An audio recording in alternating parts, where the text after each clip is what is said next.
Shalom Bapak Ibu dan Saudaraku yang dikasihi Tuhan Yesus Kristus. Bagaimana kabar Bapak Ibu dan Saudara semua? Diberkati Tuhan, amin. Puji Tuhan, firman Tuhan pada hari ini membekali kita dalam mengawali hidup pemberian Tuhan saat ini. Firman Tuhan terambil dari Yesaya ke-65 ayat yang ke-17 demikian. Sebab sesungguhnya aku menciptakan langit yang baru dan bumi yang baru. Hal-hal yang dahulu tidak akan diingat lagi dan tidak akan timbul lagi dalam hati. Saudaraku dikasih Tuhan, Nabi Yesaya menubuatkan tentang kehidupan damai yang akan meliputi seluruh ciptaan. Allah akan menciptakan langit yang baru dan bumi yang baru, Yerusalem yang penuh sorak-sorai dan penduduk yang girang sehingga tiada lagi tangisan.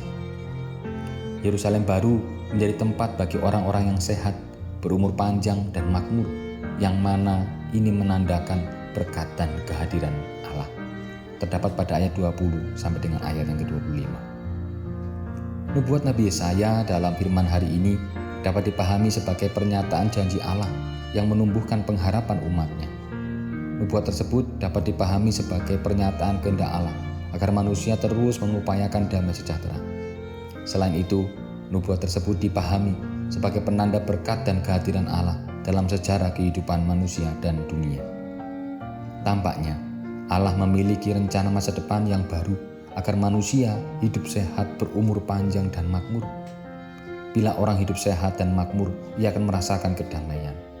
Ini berdampak positif memperpanjang usianya. Dengan demikian, perlu ada upaya-upaya peningkatan kualitas hidup yang sejalan dengan rencana Allah bagi dunia. Yang pertama, ada hal yang perlu terus diupayakan adalah perilaku hidup bersih dan sehat yang dimaknai secara menyeluruh dalam dimensi jasmani, rohani, dan sosial. Setiap orang perlu menyadari kebutuhan kesehatan jasmani, kebutuhan rohani maupun sosial. Kesadaran terhadap hal ini tentu akan menghasilkan relasi yang sehat dengan diri sendiri, dengan sesama, dengan alam, bahkan dengan Allah. Yang kedua, hal yang perlu kita usahakan adalah tercukupinya kebutuhan sandang, pangan, papan, dan kebutuhan hidup lainnya. Hidup damai dan sejahtera tentu merupakan dambaan setiap orang. Kita meyakini Allah yang menjadi sumber damai sejahtera tentu akan menepati janjinya. Kita pun perlu bertekad mewujudkan damai sejahtera di dunia pada masa kini dan masa depan. Kita memohon kiranya Allah berkenan memberikan kekuatan, kemampuan, kesehatan, dan hikmat kepada kita agar kita mampu mengusahakan damai dan sejahtera. Marilah kita berdoa. Tuhan Yesus, Engkau akan menciptakan dunia baru. Keselamatan-Mu nyata bagi semua orang. Maka kami mohon berkat-Mu Tuhan, agar kami juga menjadikan dunia saat ini pemberian Tuhan sebagai dunia yang baru, di mana ada damai sejahtera. Tuhan, kami percaya bahwa Tuhan menolong dan menyertai kami.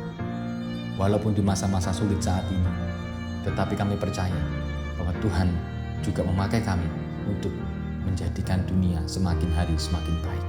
Dengan taat protokol kesehatan, kami hendak melayani Tuhan di dunia ini. Terima kasih Tuhan, di dalam nama Tuhan Yesus kami berdoa. Amin.